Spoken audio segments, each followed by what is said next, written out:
There we go. Boom. We're going. All right. In the hottest day in New York City. It's pretty hot. Talk about the Armstrong house. We Wait were a just minute. talking about There's that. no intro. You just No, we that's just how straight it in. So talk. Oh wait, I'm off camera. That's fine. Who cares? People like the DIY-ness of it. Just real organic. What? I think you got it. You're out a little. What? I'm out a little bit. Yeah, we'll just fix it. No theory, just ears. What's that? Yeah. It's good. Yeah, so this job at the Armstrong house is what we were talking about before we started recording. It sounds like it's like a full-time vibe. It is. What's going on? I am the artistic director of programming there. I'm trying to say that and not sound so like artistic. I book the music at the Louis Armstrong house. Secrets out. You So know if how you many want to gigs- gig, if you want to Immediately contact Bruce. He's Any hour of the day. you know, doesn't and matter. if he doesn't respond right away, just hit him back, mail him press kits, and Yeah. just No, the it's squeaky wheel. it's a cool thing. I feel very blessed and honored to be in the house that Louis Armstrong built. So if you guys haven't been to the Louis Armstrong house, which was his actual home that he lived in, it is now a museum. You can go have tours in there. You could see the rooms that he lived in, his bedroom, his bathroom, which is covered in gold and mirrors. Oh yeah, you were talking about that last time we hung out. Yeah, Didn't he have like a smoothie maker or something that was crazy? he did have he had a blender that was built into the cabinet. He just loves smoothies. Yeah, he So was what, like it one was of the like- first people to have It's like smoothies. flush like this, and then you'd like pop out like a blender. So not only did he Something like that. start jazz music, he also started smoothies. Well, he definitely was about the green. Right. You know, green. You know. Yeah, he liked all things green. Yeah, all things green. And he loved laxatives. It's well known.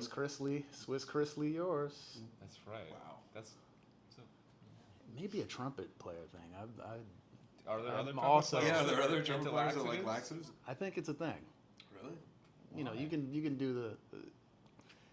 We need to be free. We need I know all Benny that Van Ack energy. loves laxatives. Does he? Yeah, yeah. he's See, a I'm big telling fan, you. Huge fan of him. Yeah, I'm telling you, this is the thing. yeah. Just go with it. Just Do go the with it. do the research. Do the Anyway, reason. Cats don't know the history. Cats don't know the man. history. Cats don't know who's lax and who's not. They don't. They just think it's you just show up and play. It's not how it is. There you You go. go to It's a CVS lot- first, there you go. and then you buy the package. It is funny because CVS is such an integral part of the Smalls Fat Cat. It is. It's right there. It's right there. Yeah. It's like the middle outpost. You can hear Fat Cat from CVS. Oh, wow. Yeah. Kind of like your apartment. Yeah. You can hear Smalls from Jeff's apartment. I'm sorry, man. Don't dox me. So No, so you know, I mean, Louis Armstrong was not just a great jazz musician, a star of jazz. He was an American icon at the Yeah, time. right. He was an international icon. He was a star. So this is a beautiful home. So you should come see it. Come feel the vibes. We feel his spirit there every day. And right across the street from the house, we've built a state-of-the-art new performance space, an exhibit space, space for education. beautiful. It's beautiful. So you gotta come by, support Pops and his legacy. It's amazing. So what sort of programming are you gonna get in? So we do, jazz and generally jazz, some world music. Who have we had there so far? We've had Vuyo has performed there. Why am I drawing a blank right now? We've had many great artists there. Wyclef Gordon just performed there. John Eric Kelso will be there next week. That's like. Yeah, Kelso. I feel Kelso's like fantastic. he knows Louis Armstrong's music in such. Yes. I don't even know him at all, just through Facebook, but just from what I hear from other trumpet Oh, players, he's like one of the heaviest cats, right? he's like one of my favorite trumpet players. Definitely like living trumpet players. And then I saw him writing online. It was like this thing on Facebook, and him and Peter Washington were talking about something, and he was talking about rock or R&B trumpet like the same way. Oh, he's a like he did- music person. You know, even though he's a expert in all the styles of early trumpet playing and early jazz, he's into all kinds of music. Yeah. And Rock, for pop, cats hip hop, everything. A lot of cats who are watching this are, jazz musicians across the U.S. and Europe and just different people. But he has a regular gig at the Ear Inn. Is that The Ear Inn, yes. Sundays or something? I believe so. I've never been, but I hear it's awesome. Yeah, That's right. That's on Spring Street, just down from the old Half Note. Exactly. I took a brick from the old Half Note. They were tearing down the It's building. recently and I was demolished. Like, yeah. I was like, Crazy. I'm gonna throw this through a window somewhere. I might as well just take a break now. Yeah. Well, I mean, my favorite music in the world is from the Half Note, pretty much. Yeah. Shit is- No, yeah, Kelso's great. So yeah, come check it out. LouisArmstrongHouseMuseum.org. Awesome. Yeah. And how did you get started involved with those guys? Well, I performed there. I used to perform at the house a lot. I used to teach at the house a lot. And I've been sort of in the curating space for a few years now. And so Jake Goldblass was the original artistic director. Okay. You think I'm gonna let that one slip? You think I'm gonna let that Gold Blast? You think I'm gonna let Gold Blast? Wait, did I say it wrong? Yeah, you said Gold Blast. Oh. No, come on. It's supposed to be a comedy. Like, it's supposed to be a comedy podcast. No, man, I'm very serious. Don't be so man. serious. Just because you got this I can't- managerial role now, you're getting all heavy on me. I've always been this way. Yeah. Bruce is the funniest. Come on. Gold But no. Bass. Goldbass. Yes. Gold Blast. What a Gold Blast it is. Sorry. It's all good. Well, So, how long? He was there for a long time, right? yeah, he was there about 4 or 5 years. Yeah. And I just took over for him, so I've been there about 6 months. Oh wow. Awesome. Great. And the new performing arts, the new center is like Is it like 1 a year new- old. Is Oh, it wow. a theater or is it like a Yeah, it's seats like what 100 people? 70. Yeah. So it's small, Beautiful. small, That's intimate great. space, but it's beautiful. And state are of the usually art. free concerts? There are. Some are free, but they're never more than like $15. Oh wow. Oh, that's Something like amazing. that. Yeah. Yeah, such a resource for people. in the Yeah, area we to really check out your- cater to the community, in particularly Corona, but everyone else as well, because Louis loved his neighborhood. He loved Corona. Right. So we make sure we... Let's be sure so our YouTube analytics don't get messed up. You keep saying he loves Corona Queens. Corona Queens. We're not. There's no information about the vaccine here or anything. Yeah, Anytime you mention some stuff like that, I'm just checking the mic. Oh, really? Do they... Oh, YouTube flags it like instantly. Wow. Yeah, so you just gotta be sure. But I guess, yeah, we met. I still remember this. I was home for Christmas, my freshman year of new school, and I got a Facebook message. It was like, "Hey man, can you play Dizzy's Late Night tomorrow night?" And it was like, man, you have no idea the excitement. Like unbelievable. So not ready. And the band was sick. It was like Van Nostrand and Jack Glotman. Probably. That sounds about right. And My early band. We played Late Night at Dizzy's. And you know who came and sat in with us? Lewis Nash. Oh, yeah. Came and sat in and Yeah, scattered. And yeah. I was like just the most fucking clueless bass player. Like I didn't know my ass from a hole in the ground. But I just remember that and you how nice you were and how funny Van Nostrand was. Like super dry, funny. Yeah. And then we kind of kept playing. I feel like we didn't do that many gigs. Oh, man. Shit. And then you were like, and then you asked me to go to Doha with To you, Doha, yeah. which was like, That was before China? Yeah, I guess that was. That was first. So you had been to Doha already twice. For the listeners who are in New York, Jazz at Lincoln Center had a club in Doha. Oh, what's going on? Are we good?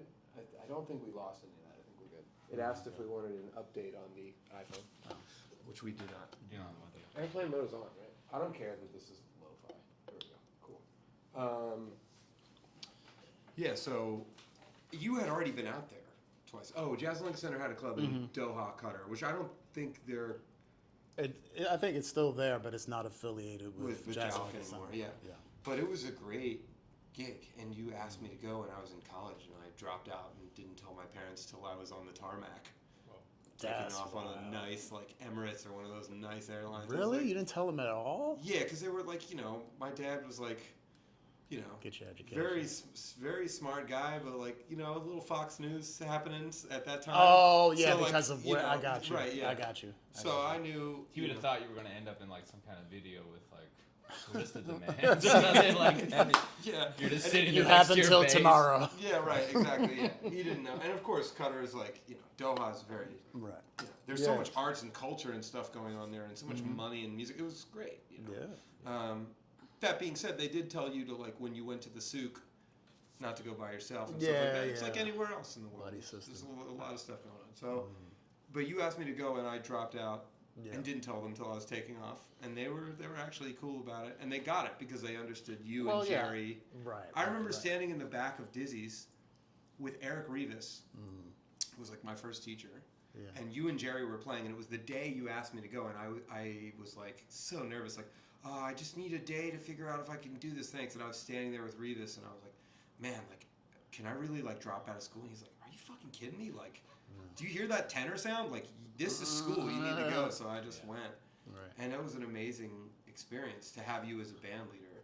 Because you were so cool to me and Evan Sherman. We were super young, but you also demanded what you wanted. Right. And we all got better through the course of like 3 weeks. Yeah. You know? Oh, that's good. Who all was the band? Sherman. Richard Johnson. Richard Johnson. Richard Johnson on piano and Jerry, right? Yeah. Quintet. Yeah. And I remember going to breakfast with Jerry, just being like, "Oh my God, it's Jerry Weldon!" Like he's just such a. He'd be there with the paper. Yeah. What are you doing, kid? How do you feel? Like I noticed some of the bands that you're leading now at Smalls and Mez. Sometimes like it's younger cats. Yeah. Are you in that vibe now? Because your band's in New York, like. You know, you and Ken Fowler, long time. Like, talk about your different bands that you've had. Yeah, I mean, the period of playing with like Weldon and Richard Johnson and you know Jack. That's going way back. Pete. I mean, that was for many years. Right. So I was playing with those guys for a long time, but I mean, over the years, the talent keeps going up and up and up and up. You know, and for me, it's just an opportunity to meet new players, just to get new energy, new vibes, you know. Because I think sometimes when you do, I like to do the things that I do, and I sometimes like to keep doing them. And I think when you change the band, sometimes it's fresh for them. Whereas, like, if you're using a band you've been using for so many years. Yeah, because they're excited. Yeah. They're new. They're into it. So I'm going to keep that excitement. They're from another generation. Yeah. They're bringing something. They're bringing, But you also usually match it with somebody, like one older cat. Well, that's like sports, you know? Like a good basketball team, you don't want a starting five of all players who are in their rookies. Yeah, you know, you want a vet. Yeah. You know, you got your specialty guy, you know? Yeah. So, and then it's also good for the energy. Yeah, it's just good to mix it up, different energies. Yeah, keeps it fresh. How long have you been in New York? My whole life. Well, I'm born here. You're born from okay. So from the Bronx. When you were coming up, were there particular older guys? I mean, for some of the guys like Claff and other younger guys who were in your bands. I mean, who were those guys for you? Winnard Harper. Oh, okay. Yeah. Yeah, right. Talk about Winnard's band. Yeah. Man. Because you were, I feel like you were. I don't want to say. How do I say this? You were doing a lot of stuff, and you were already a little older, and you stuck with Winnard's thing, like in a very loyal way. Well, yeah, for one, because that was one of the only gigs I had. No one knew who I was. I don't know exactly how I met Winnard, but Josh was just leaving the band at that time. Josh Evans, who's younger than you. He is, yeah. Right, by like a little bit. Maybe a few years. Yeah, right. Yeah, and I had known Josh from playing in salsa bands. Right. We used to play salsa bands together in the Bronx at Gonzalez and Gonzalez. Where was that? That's like right on Broome Street. Is it still there? Yeah, it's still there. Yeah. On Broome Street. Or something like that. Like on the east side. You know right where the Angelica is. It's like right next door. Okay. Like right over. Like there. on Houston. On Houston, yeah, somewhere. The film forum? No, the Angelica Theater. Angelica's on like Houston. So it's like right around the corner. So it's on Broadway. Wait, the movie theater? Yeah. I thought that was on 2nd Avenue. No. That's Village East. No, there is an Angelica. Oh, that Angelica, right on the corner. There's another one? It's like, the Village East. That's the old. That's I the know old what you're talking about. The one like right by, there's a Best Buy right around there and a Barnes & Noble. Not Barnes & Noble. It's right on. Yeah, Houston and West Broadway. That's what it is. Yeah, so that was a weekly gig. We would play there, I think, like every Friday. So like me and Josh were a trumpet section of the salsa band. Yeah. Wow. Yeah, crazy, right? Damn, that's a fiery ass trumpet section. Yeah, I mean, a lot of my first gigs were with salsa bands. I would love to hear Josh Evans rip over salsa yeah, he was just playing Josh over. So it was great. It was great. Wow. Yeah, so Josh was leaving Winard's band, and then I saw an opportunity to get in there. I was not ready for that band. And What year is this, by the way? 2005 or something like that. 2005, 2006 or something like that. Yeah, I mean, I was in school. I went to Purchase. I did, 4 years there. Right. But I didn't really have much experience playing with, like, a real band other than bands in school. So it took me, it was an experience because playing with Winard is not like playing with your friends in school. Right. And so it was definitely an adjustment. And then he had a little bit of a different style than what I was hearing in my head, because I've always, as a player, have been very tied into the sound in my head. Like the people I want to play with, the type of drummer I want to play with, the type of pianist. Yeah. Which is a direct line from what I'm listening to my head and then doing it. So Winard obviously is a master drummer, but I was dying to play with people like Kenny Washington, Joe Farnsworth, Yeah. And at that time I had been playing with people like Van Nostrand and stuff like that. So obviously very different styles, both Rodney? amazing. Did you play with Rodney much back then? No, not back then. Okay, because they were about the same age, I think. Yeah, about the same age. Yeah. So it was an adjustment just stylistically, like hearing where I fit in, because I was just trying to play like Clifford Brown. I'm the 50s. Yeah. That was my shit. Right. The 50s. So, boom.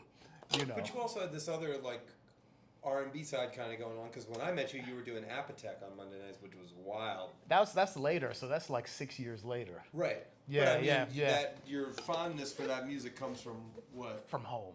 Yeah. It's And you're from the Bronx originally? Mm-hmm. Okay. Right. Yeah. That's what I thought. So that's just music I grew up on. So, I mean, yeah, it's fondness, but it's just also a part of me. Right. It's like, it's not like what's that? I mean, I grew up with all that music. Yeah. So at that time with Winard, I'm just coming out of school. And when you're in school, jazz school, and you're young, I'm bebop, bebop, bebop, bebop. And Winard's band isn't like a bebop band per se. So it took a while.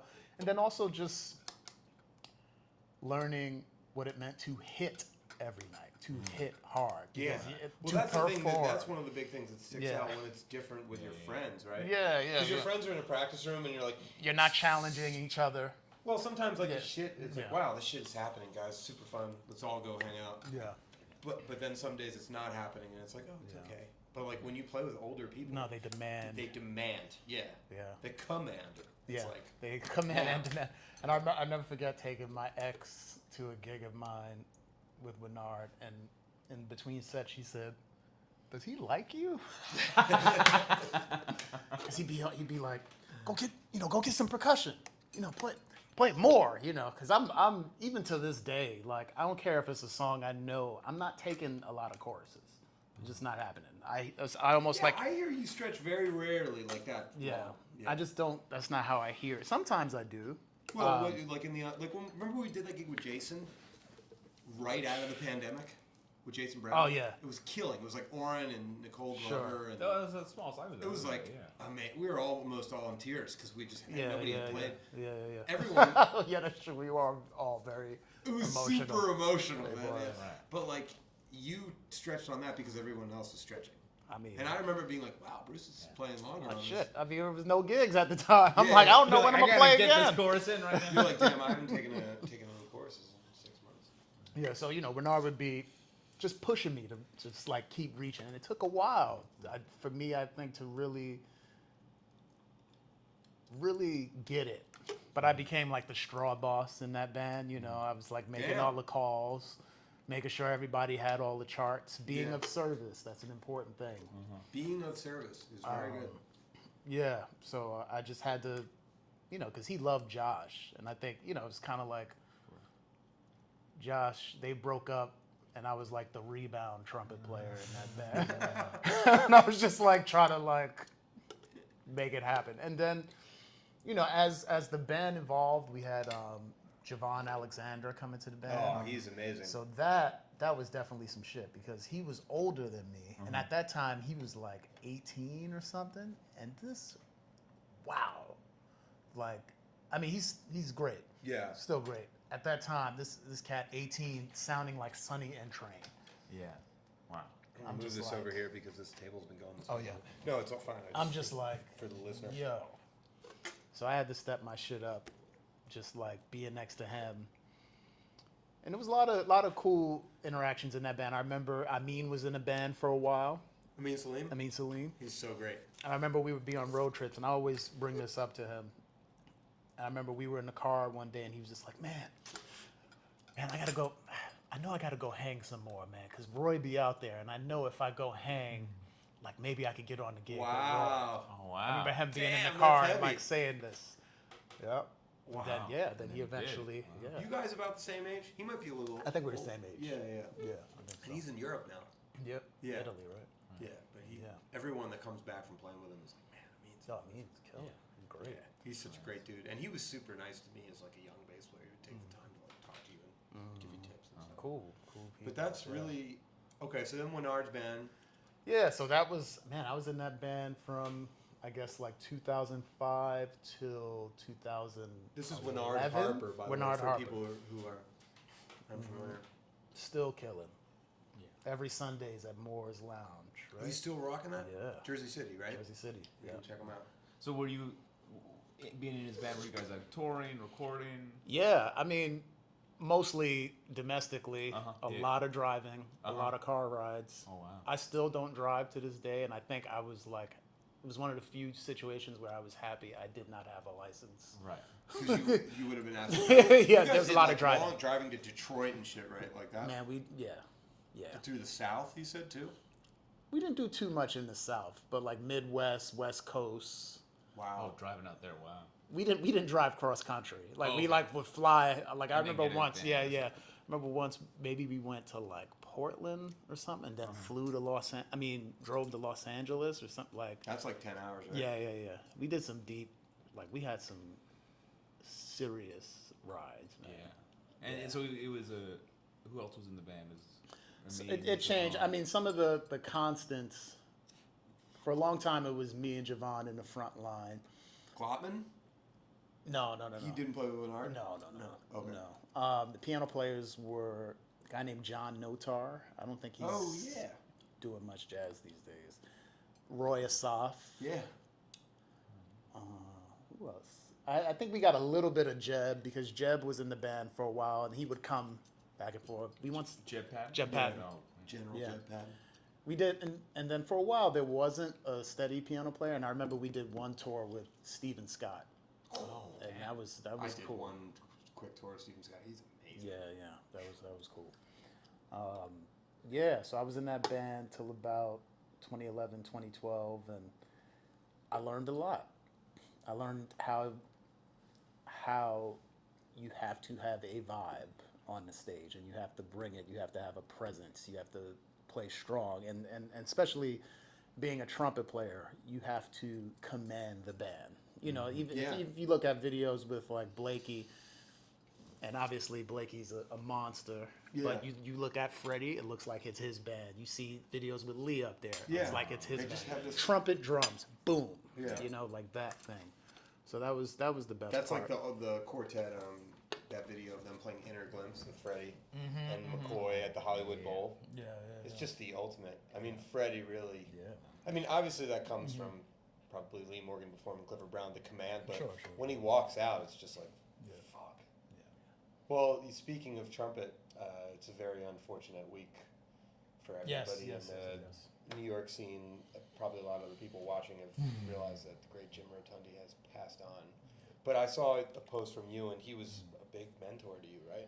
Yeah, he was the only other trumpet teacher I studied with at Purchase. Yeah. I was with Faddis most of the time. I was at Purchase for like 5 years. But I think I did 2 with Rotundi and 3 with John.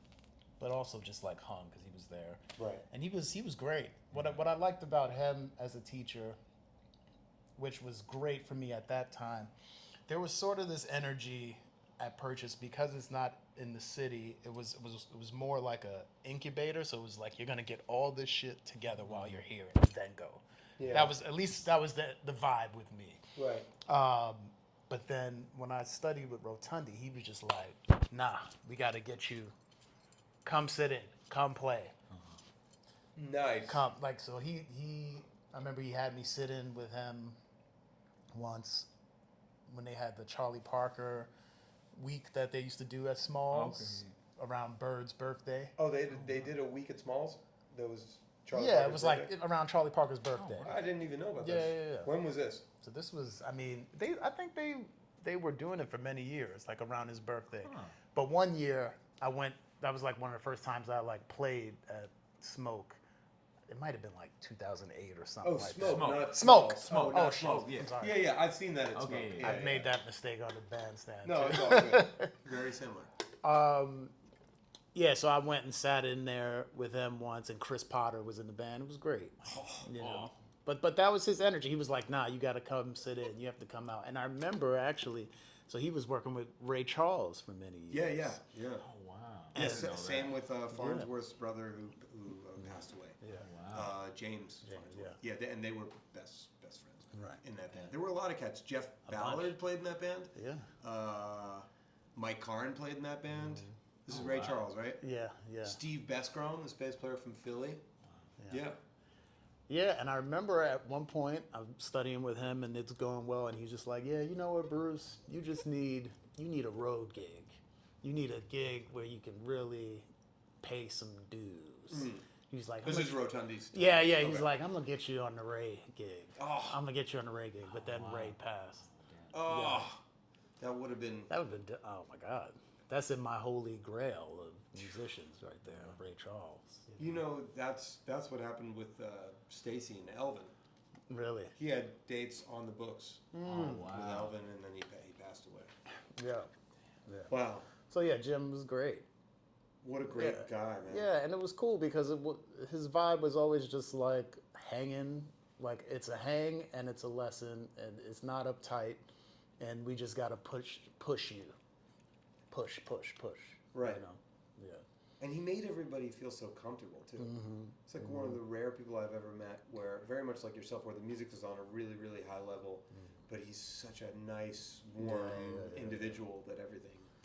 It's really, really tragic. Yeah. Call people, say hello to them. Give You know. people their flowers. Yeah, Call them up yeah, and yeah. check on your friends, you know, and everybody that's close with Yeah, because Rotundi. I've you called around this week and tried to, you just don't know like when Yeah. things are gonna happen. yeah, You know? there's a big lesson in that. So you had a lot of great mentors. But and you said with Faddis was your main guy. At Yeah. Purchase. Yeah. How was that? Yeah. It was great. I bet. Yeah, he was like a father to me. You know. Talk about when trumpet players talk about John Faddis. There's like this incredible, like, you know, sometimes the way we talk about McBride, Yeah. like the way the instrument is being played, you're like, oh, McBride, like, damn. I mean, it's just Yeah. so, the level is just so incredibly high Yeah. of the way they play the instrument. Talk about Faddis in that way. Yeah, I mean a virtuoso, you know, Yeah, like, right. like LeBron James on trumpet. Yeah, right. That's what I say I mean, about kinda, right? Because McBride. LeBron, I'm like Michael Jordan, he changed the game. You know Yeah. what I mean? That's McBride. I like the LeBron comparison with Faddis because Faddis just walked into New York at 16, 17, got on the stage with Fad and Mel's band and knew the whole book, didn't need any music Oh wow. type shit. Man, Really? Yeah. that's fucking insane. That's insane. That's So, I mean, like like, monster. Like, complete Can you monster. imagine rolling up on? Well, that's cool because you have the Joe Hen shirt on for the Thad Mel band. Can you imagine being?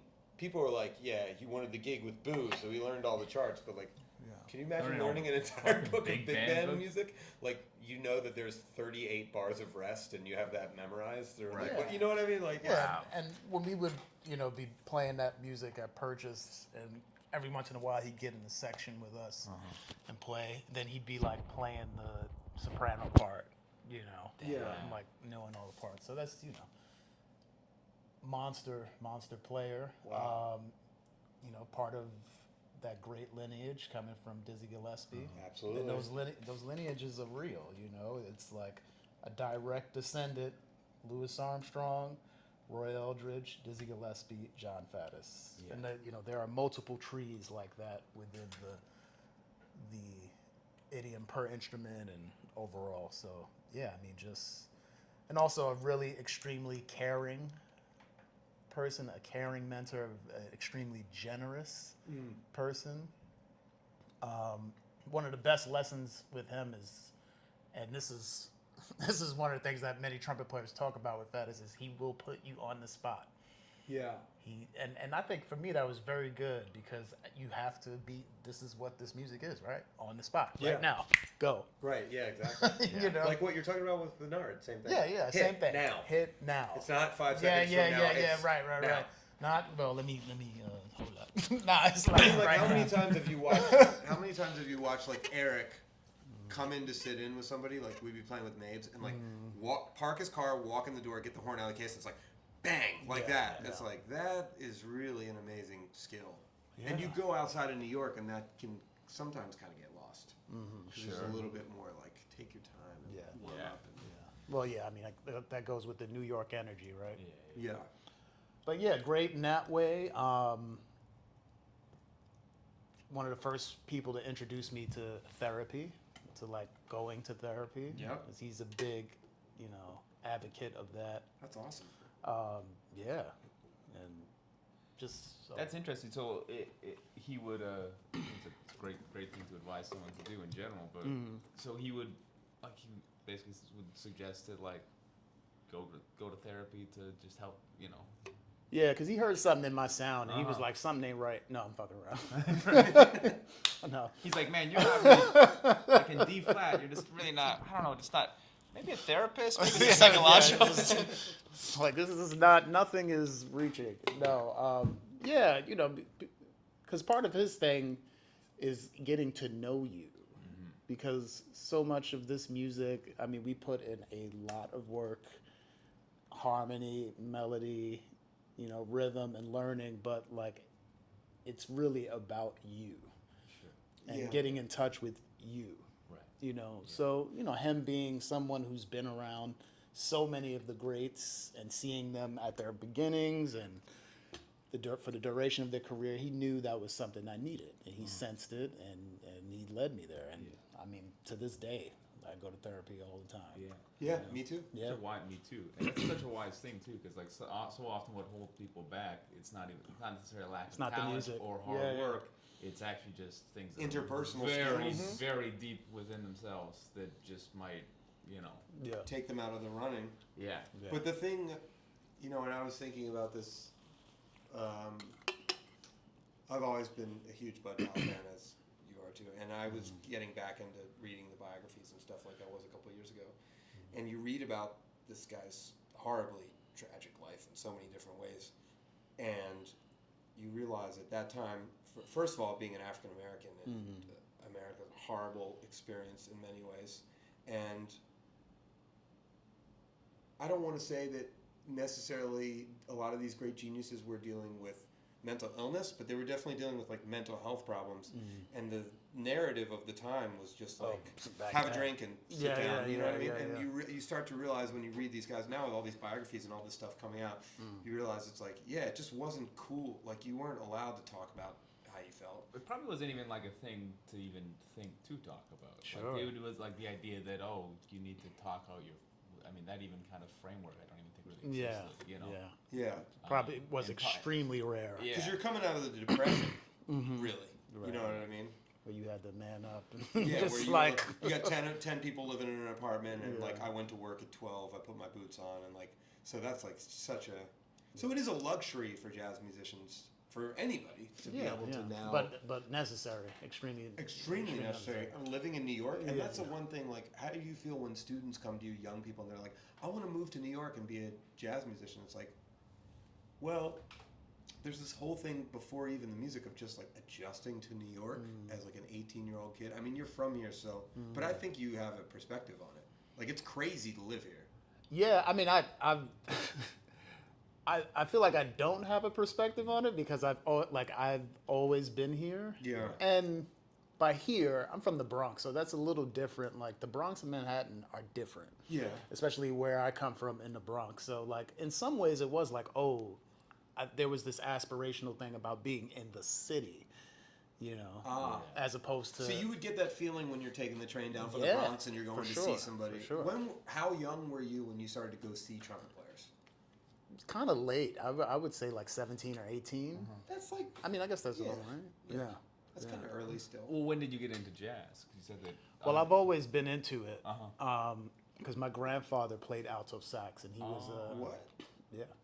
Wow. What was Yeah, his not name? professionally. Oh, okay. No, he didn't really I get thought to you were about to be get like, yeah, he was in Basie's band. You're like, Charlie. No, it's not- Yeah, right. Yeah, No. Charlie. Kyle's cousin is Johnny Hartman, right? Really? Yeah, I he didn't was know like that. hanging with his grandmom, and she was like, "Your Wow. cousin was a singer." cool. Yeah, he was That's like, crazy. Yeah, James Hartman or something. He was like, "What?" Yeah. Yeah. No, my grandfather played alto. He was a serious bird fanatic, like big time. Okay. Big time. So I mean, I had always heard that music. Yeah. I used to hear him practicing it in the bathroom along with the records. Oh wow. Yeah. Wow. And it was funny because he was always behind. And I used to just be like,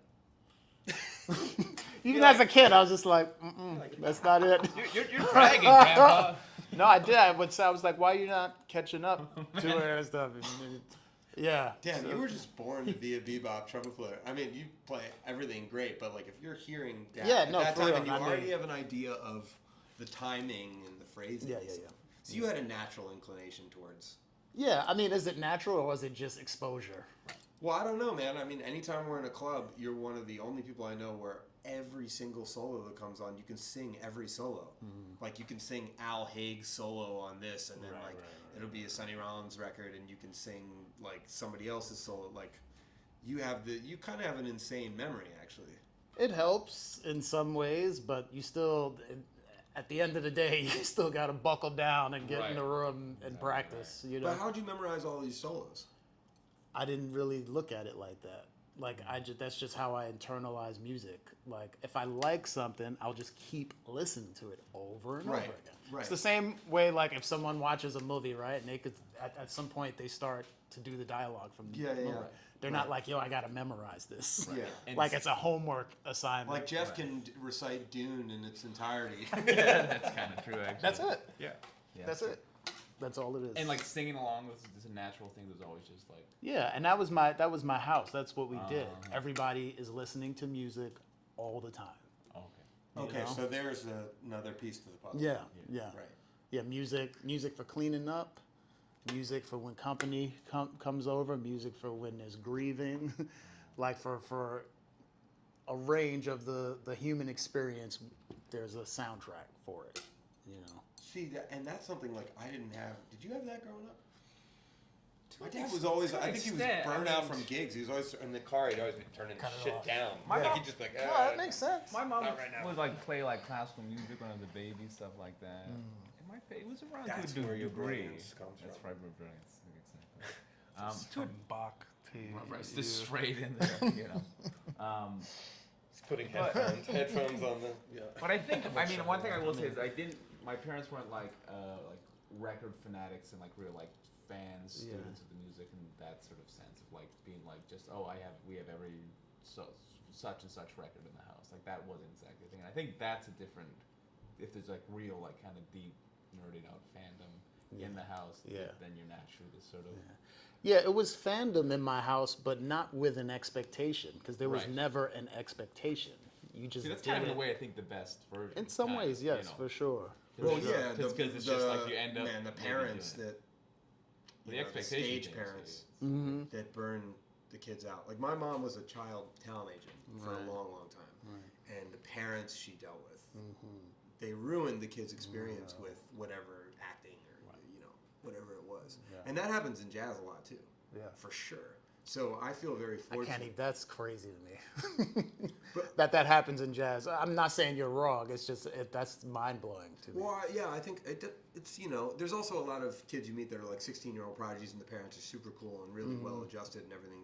But also it's rough when somebody is young and has this like incredibly prodigious talent. Like the parent is faced with a thing of like, how are they going to Do they push them along? You know, because as teenagers, we all need a little bit of pushing along in what we want to do. But so your parents were not really.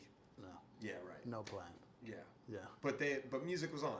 Music was on. Right. All kinds of Best music. possible situation, really. Yeah, I feel that's one of the things I feel most grateful about in my upbringing is just not only that there was always music on, but it was like the best shit. I know, right? Like the best music. Charlie Parker, Prince, Marvin Gaye. Damn. Hip hop when it's fresh. Like my parents, I'm born in '79, so I'm born like around the same time hip hop is born, and my parents are teenagers when they had me, you know. So like I'm witnessing the birth of the next great Black American art form in the Bronx. So if you were born in... It's like right next to the shit. Wow. So if you're being born on 52nd Street. Yeah, kind of. Yeah. Born in '79. So like when you were in high school, was it like Tribe? Nah, because that's like '92 when they was. Yeah. So, But I'm thinking about also the jazz intersection there. You know. I never looked at it like that. Like it was. How can I put it? I never was like, yo, we should put these things together, or this is that and this and that, because I always listened to everything as a whole. Yeah. Like I didn't say, well, this is jazz day, or this is, you know. So I mean, and actually, when I listened to Tribe, I didn't really, and I did listen to Tribe. I wasn't thinking about jazz. Yeah. It was just like that's how they sound. That's their sound. Yeah. You know. And when I'm in high school, then it's Biggie. You know, Notorious B.I.G. Yeah. Bad Boy. That's what I was listening to in high school. But at the same time, you, I'm like also hang out with Donald Harrison or something. with Donald Harrison. Yeah. Yeah. By the way, here, let's move that onto your collar. Collar, It's okay. fine, listener. Sorry for the audio. Switching it up. No, because we're using our hands. Hearing it from different angles. We're getting like this, you know. But Is that on there? Right? Oh, there we go. you're good. Perfect. Well, okay, well, when was the moment then, I guess, if it was just sort of there in the background, it's something you're just naturally part of, was there a thing where you're like, I want to do this, or did it just kind of like, I got to go to Do school, this, like, meaning jazz? like, yeah, like, I'm going to be a jazz trumpeter. Yeah. So the moment is in high school, '96, the first essentially Ellington competition. Yeah. I always knew I was going to be playing trumpet, like, because at that time I'm actually doing drum and bugle corps too. It was never about a style. Really? Yeah. DCI? Yeah. What- Yeah. what- But like a Bronx corps, so we were like Division III. What was the name of the corps, though? Kips Bay Nightclub. Whoa. That's so tough. good. Yeah, in the Bronx. Yep. South Bay Bronx. Wow. And like, I shit you not, I was first Ellington competition is in May. And that's when I had met Winton before. It's a whole nother story. I'd met him before, but that's when we like really met. And I played at the Ellington, and he, gave me some encouragement. And I think I told him what I was doing. Oh, not him. I forget who I told, but I remember they were like, yeah, but you got to learn some harmony. And at the time, I'm like, harmony? I'm like, I'm only one person. I can't play more than one note at a time. Yeah, I got you. Yeah, I didn't know what harmony idiots, meant. you know? Yeah. I'm just like, oh Don't my you God. know this is everybody's one note? One at a time. So at that time, I'm into drum and bugle corps. But then the Ellington, hearing Lincoln Center Jazz Orchestra and hearing Winton play, I'm like, oh shit. And I was about to, that following summer, go to California to march with a drum corps called the Blue Devils. Oh, yeah, Blue Devils. Yeah, are yeah, super famous. yeah. I got in. I got like past like a certain round. Like I sent in a recording, but then Art Blakey called. well, it was more like Winton being like, yeah, if you're trying to do this, you should probably leave that alone. Wow. Yeah. So you and Winton kind of go way back, actually. Yeah. So when you said that wasn't the first time you met Winton, when was the first time you met? I met him probably in like 91, 92. I had these very nice people who lived in my building who knew I played trumpet, and they were like, we're going to take you to this Jazz for Young People show. Oh, wow. Yeah, so I went to like one of the first ones. We should tell the listeners who aren't in New York or are unfamiliar. So Jazz at Lincoln Center still has this awesome program called Jazz for Young People where they send bands out. I've done them with you. We've done them with a bunch of different people. Yeah. You get up at 6 a.m., get on the train, go all the way out to the edge of you know, Queens or the Bronx somewhere, and you play at public school, you play. So this particular thing was when this was at Alice Tully Hall, because this is way before. So they were bringing the kids to Alice Tully Hall. Yeah, Okay. yeah. So Winton's band was performing, and I went in the back, played for him. Oh, that's adorable. Yeah, and then How old were you? I was probably like 12. Oh, wow. Yeah, like 12 or something like that. Damn. Yeah. So I met him at 12, and then there's some space in there where I didn't continue meeting up with him, but then I met him when I was 16, 17. Wow. What was the trumpet section in the Lincoln Center band at that time? Sorry, not. I know it's that. Oh my God. I mean, I'm guessing. So that's probably before it was even officially. It was probably I don't know. Honestly, man, because that might have been like literally the first iteration of the band, like when Marcus Belgrave was in the band. This might have even been before Print Up and Kaiser. But I do remember, and I remember this, that same day I met Carlos Enriquez. Really? Yeah. Yep. Wow. Yeah. But so- he's from the Bronx also. He's from the isn't Bronx he? also. Yeah. Yeah. Bronx, China. Yeah, I'm just keeping an Yeah. eye on the. Yeah, no, we're doing good. Yeah. Yeah, many years. Wow. So what's going on now? So we got a great historical view of Bruce Harris and Yeah. everything you've done. What's happening? What's going on? Well, like I said before, I'm kind of like in many different areas right now. I'm teaching. Yeah. I was teaching at Berkeley for a little while. I teach some students really? at the. Oh wow. Yeah, I teach at some students at the new school. I have students of my own that I've met through various platforms, and then I'm doing the curating thing at the Louis Armstrong house. I'm doing that. I'm still playing as a sideman and playing with my band and growing that. Yep. Because kind of, I don't want to say going into different directions. Nothing is changing. It's more about adding things. Yeah. So just adding new things. Do you have a regular working band right now? Not exactly. I'm still trying things out. Yeah, and we've been doing some playing. And it's cool in your sets because you'll do like confirmation and then you'll play like, I mean, I'm such a noob. I didn't even know this was like a Drake tune until Noah was like, oh, that's a Drake tune. Yeah. But that's cool. Like, you've I feel like maybe since I've known you and like definitely with Apotec, you've been mixing like all the music you like. Yeah, to me, it's just like transferring a literal playlist to real life.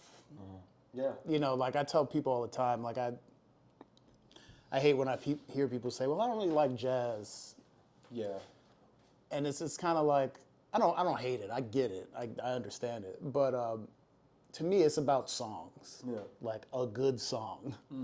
Because if you say, oh, I don't like jazz, but I like this kind of music. And I always say to people, you like every song ever created in that style of music? And they go, well, no.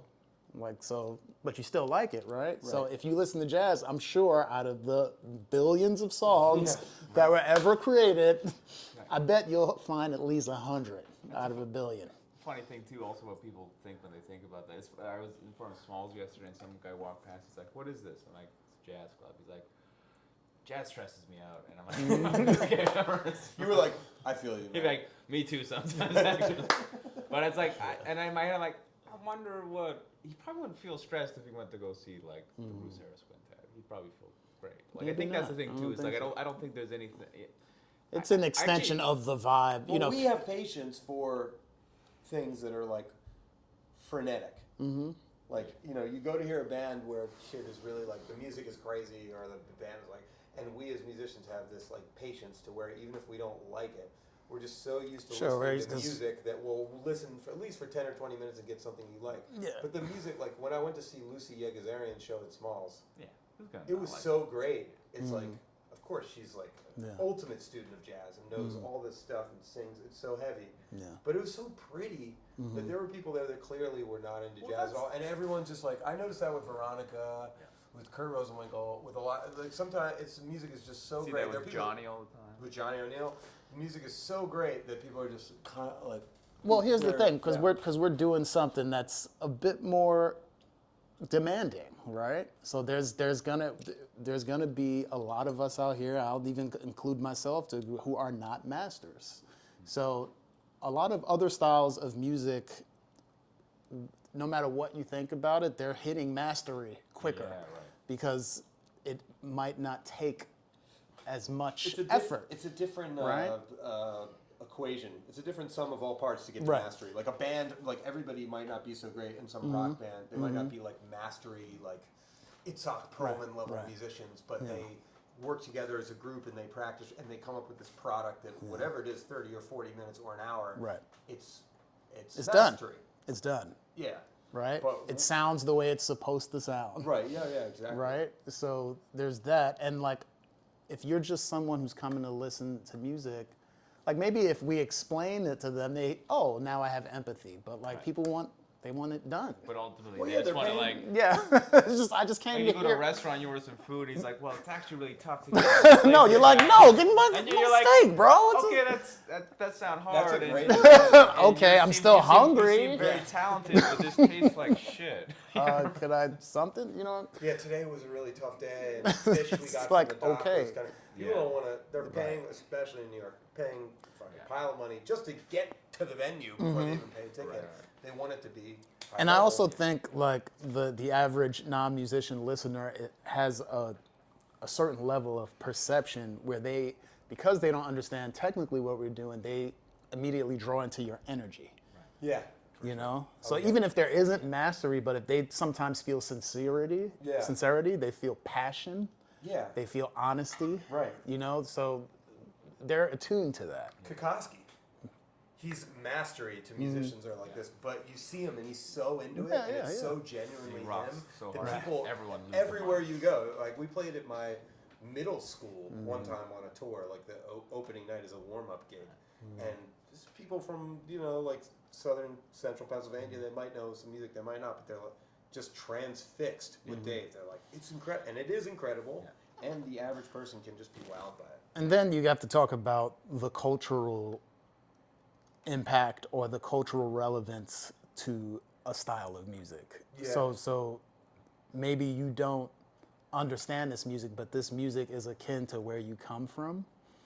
It was around where you grew up. It was a music that was tied to a community you grew up in, like it's kind of like one of the things about salsa and merengue, bachata, and these styles, there's still dances to it. Right. Yeah. So people are gonna connect to this music because it's a part of their growing up. Like I'm not Puerto Rican or Dominican, but I grew up in the Bronx and I heard that music all the time. Yeah. I danced to that music. I went to house parties. Yeah. So I'm connected to that music, Yeah. So I think connected to bebop because of your grandfather. You had that natural thing.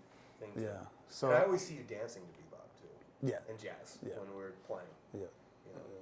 That's kind of getting lost. I mean, that's a whole podcast. I'm just like Let's not talk about that. Yeah. no. It's, that's what hot takes already. We could talk about, but that's a We've whole broken nother. the hot take seal. On Did the we? on-screen Did we podcast. have? Not us. Oh, but not other- us. other Yeah. podcasts, And more to come for sure. Right. Yeah, I don't know. So like, even for me now when I talk about adding things, I've just been really, even before, so this year I went to Africa for the first time. Oh yeah, I was gonna ask you this. I went to Ghana, so my first time ever, When was this? in January. Yeah.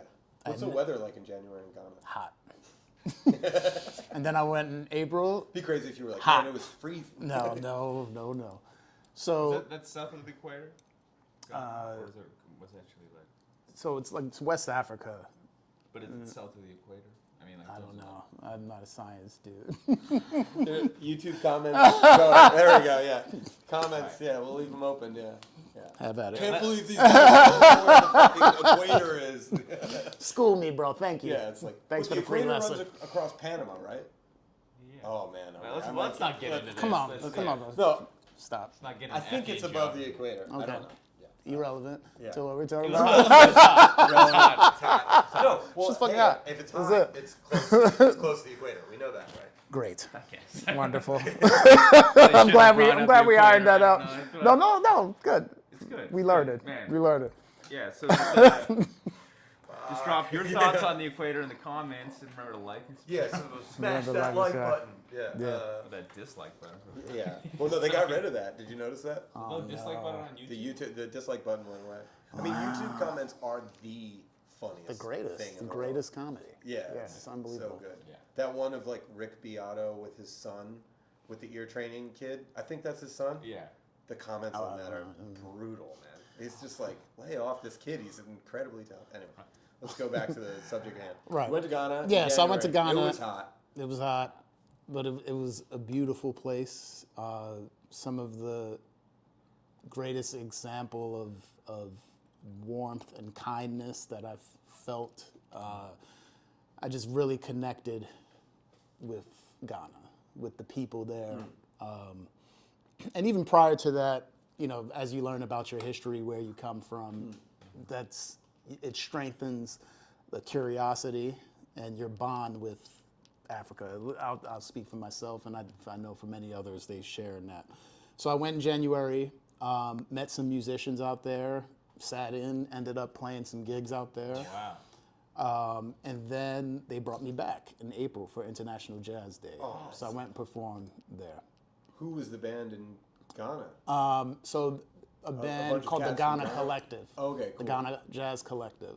Look them up, the Ghana Jazz Collective.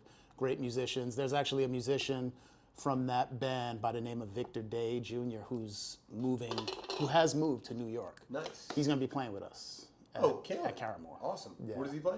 He plays piano. Awesome. Yeah. Great. Yeah.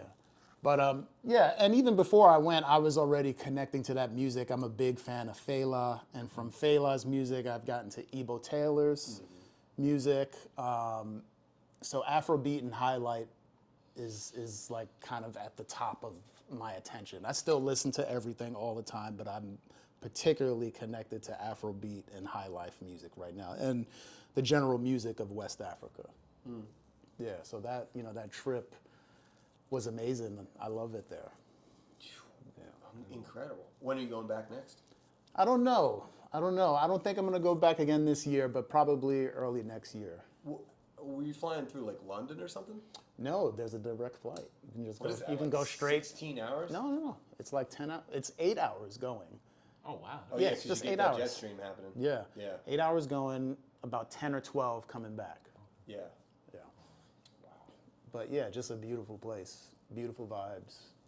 I've never been to Africa. I was supposed to go to Morocco with Randy Brecker recently, but I couldn't. Yeah, one of the things I want to try to do is, spread a little bit of awareness of that there are things going on there. There's music happening there, and we should be playing in Africa more, Amazing.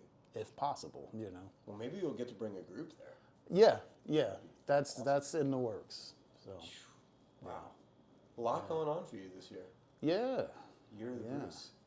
just I like doing a lot of different things. I really enjoy being a curator and an artistic director. I like seeing things behind the scene. Yeah, and you were also talking about like not having to be out every night, which is like good, Yes. good for you. I love it.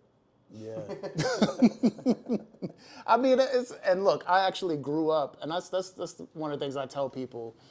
My house growing up was a little unconventional. I didn't have a bedtime, so I was hanging when I was like 4.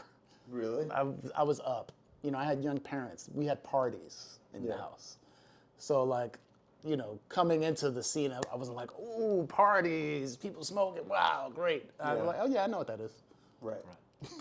So it was not. Yeah, it wasn't like. It wasn't like, It wasn't whoa. like you came from a strict background. Yeah, and nah. then you were like, oh, everybody gets to hang out late. No. I was hanging out late since I was a Yeah, kid. so you were already like, I'm trying to like maybe go Yeah. to bed a little earlier. I love going Like, to I need bed. to Yo, get I 8 love hours. going to bed early now. I love going to bed Well, early. because there's certain things you can do when you have more time to sleep. Yeah, and that's also like a big change in the scene the past 2 I years. feel like post-COVID. Definitely. Yeah. I feel like Well, people everybody got got a stopped lot they of were gonna- sleep in COVID, and they're like, This I is- actually this feel is dope. fall better. Yeah. My life's Yeah. Everybody almost Yeah. died. They got scared. Yep. And then people were like, maybe we shouldn't like smoke cigarettes and drink every night and stay out until late. So then the jazz culture in New York Kind of. I mean, there's still a late night culture. There's still people that want to. Sure. I feel like it Always. is. I feel like it's like inching back to. Yeah. In a way that's, but also like late night culture is just late night bar culture. I Right. mean, there's like might be a session happening, and that's an important thing that's going on. But it's also just like hanging out and drinking. And that Doing all culture, that there's stuff. a wave of sobriety like happening, and people trying to live a healthier life. And Yeah, I feel like it's. It's just I in the almost feel like times right it's now. Like, I almost feel like the kind of slight ebb back to. I feel like more people. I feel like I see more the hang. I think kind that's of just like, July 4th. might be I think everybody's just drinking, Count. slamming light beers and Mm-hmm. hanging out. But I do notice that it's like, it's definitely got a little bit of an effect on like, because now there's just so many younger than me. I mean, I'm 32, but like from the age of 18 to 30, there's like a million incredible young cats in New York, and like it's not as. I do miss a late night jam session with Roy or somebody older, and it's like it was so invaluable, and I had no idea what I had. I mean, and I'm sure there's always going to be an element of you when you get older where you just naturally are going to be out of touch with something. And I'm sure there's something amazing going on that I just don't know about because I'm asleep Yeah. when it's happening.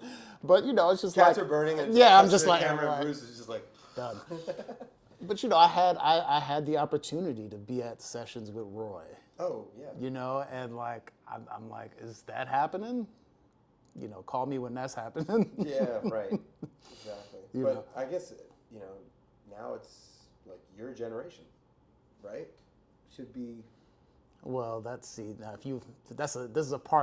is part two worthy shit. You talk about my generation should be, or Yeah. Yeah. But do you ever feel But that economics that's are part of different. you leading a younger band, though, right? You have a little bit of a desire. Sure. That's Yeah. that's where we You make can do our it in different ways. You yeah. don't have That's to where go we till 5 a.m. That's where we make our impact. Yeah. And before Yeah. before we wrap up, we should talk. I forgot to ask you about Cleo's, Oh because it was just like no, yeah. Cleo's was very great. important, actually. Yeah, Cleo's Yeah. was the hang. First place. Cleopatra's Needle was on 101 and Broadway. Is that it? Yeah. 199. Yeah, Broadway? somewhere between. Yeah, you get off at 96th Street, walk up a few blocks. Yeah. And the jam session, it would be like Eric Lewis. And Eric Lewis, Wynton would Julius, stop by, right? Julius Tolentino, great musician who was in my band for many years who passed away, John Lefkowski, Yeah. great pianist. Like, I feel like an old dude when I be telling people about, well, y'all never heard John Lefkowski. Yeah, Lefkowski. Like, that was a rhythm killing musician. Yeah, I used to play with him there. Nimmer was there. So many great cats. But going to see Eric Lewis there was amazing. Yeah. It still is to this day. But that was definitely a pretty special time. Julius's band with Jeb, Mike Karn, sometimes on saxophone, also on bass. Wow. Den Wong came in. Jeb, I think I said that already. Yeah, great, And like great the times. Strickland brothers were kind Strickland of like brothers, coming on the yeah, it scene. was just and like a whole- The new school cats are kind of Robert Glasper, like, First place I met Pell. wow. And that's a little bit more of like an uptown, downtown Yeah, thing. As opposed to the convergence. 90s, it seems like Augies and Smalls were a little bit, the crowds were a little bit. There were certain people that traveled between both crowds, but it was a little bit. Yeah, but that was definitely my first hang was Cleo's. Cleo's. Cleopatra's Needle. Yeah, meeting Pelt being the great guy that he is, that Yeah. he always has been, always so encouraging. I remember I used to be in my feelings trying to work it out there. And I remember once Pelt was just in the back and he's just like, man, you ever see that movie Rat Race? Yeah. Have you ever seen that movie Yeah, Rat yeah, Race? yeah. He was like, that's what the jazz scene is. Just get just get you a little piece and then run with it. And there's something about that translated. I was like, oh, yeah, that makes sense. It's like a rat race. That's a perfect place to wrap it, I think. Yeah, cool. Dude, thank you so much for Thank you. coming on. Oh, that's fun. Oh, and I will Oh, yeah, mention, anything you wanna plug? I Yeah. have a YouTube channel in development where I talk about records and recordings. Awesome. Just look out, Bruce Harris, Rare Bop. I don't know if that's the title. We workshop and we'll see, but it's coming soon. Because Yeah. a lot of students ask me, well, what should I be listening to? Which is a that's question awesome. that Yeah. I hate that question because I'm like, how do you not know? But I have more empathy. Sometimes you just need that. You need people to tell you. Yeah. So I'm Even gonna just to tell give you a y'all. I'm push gonna in tell the- y'all what to listen in to. the right direction and that Yeah, kind of stuff. yeah. And that's hard because if you're like making Spotify playlists and stuff. So YouTube's the perfect avenue. for Yeah, that. yeah. Awesome. Well, once you get the YouTube channel rocking, we'll go back in the comments and we'll put a link Appreciate you. for the cast. Appreciate Yeah. you, bro. Thank Thanks, you so man. much. Yeah. Thanks, brothers. Thank you. Great time. Peace. Later.